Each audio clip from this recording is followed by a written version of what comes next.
कहते हैं मनुष्य की भाग्य का लेखा जोखा उसके मस्तिष्क पर लिखा होता है। मस्तिष्क अर्थात विचार।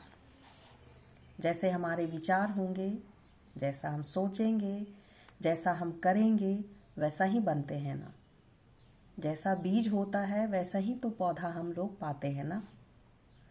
तो जो हमारे विचार की प्रेरणा शक्ति है, उसी के अनुरूप हम अपने भाग्य को बनाते हैं। क्योंकि भाग्य का निर्माता हम स्वयं हैं, तो हमारा विचार हुआ भाग्य का निर्माता।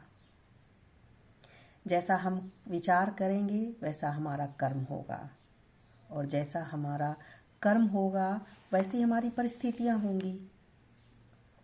उस परिस्थिति के अनुकूल ही हमारा क्या होगा, भाग्य होगा। एक कहानी मैं आपको इसी पे सुनाती हूँ। एक पथिक गांव से लौट रहा था।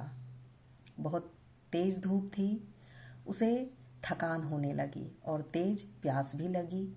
वह चलते चलते एक वृक्ष के नीचे बैठ गया आराम करने के लिए।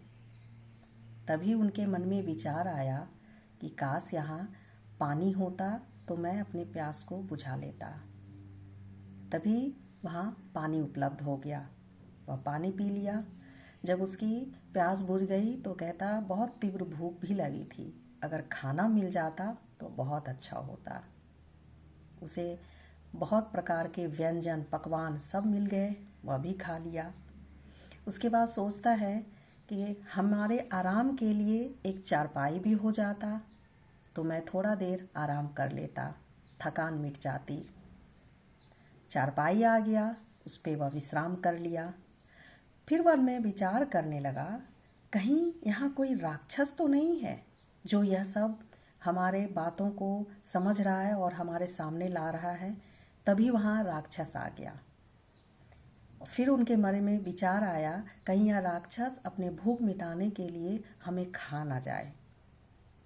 वाकई में उस व्यक्ति को वह राक्षस खा लिया। कहने का भावार्थ यह कि वह एक कल्पवृक्ष था। वो जैसा विचार करते गया उसके सामने वह कर्म होते चला गया। तो हमारे विचार भी एक कल्पवृक्ष के समान है। जैसा हम विचार करेंगे वैसे हमारे कर्म बनते चले जाएंगे, और वह कर्म हमारा भाग्य बन जाएगा। और हम भाग्य का निर्माण अपने विचार के द्वारा ही करते हैं। इसलिए जब भी जीवन में विचार आए तो वहाँ पर सोचिए, हम क्या सोच रहे हैं, विचार कर रहे हैं, क्या हमें उस अनुरूप कर्म को करना है या नहीं।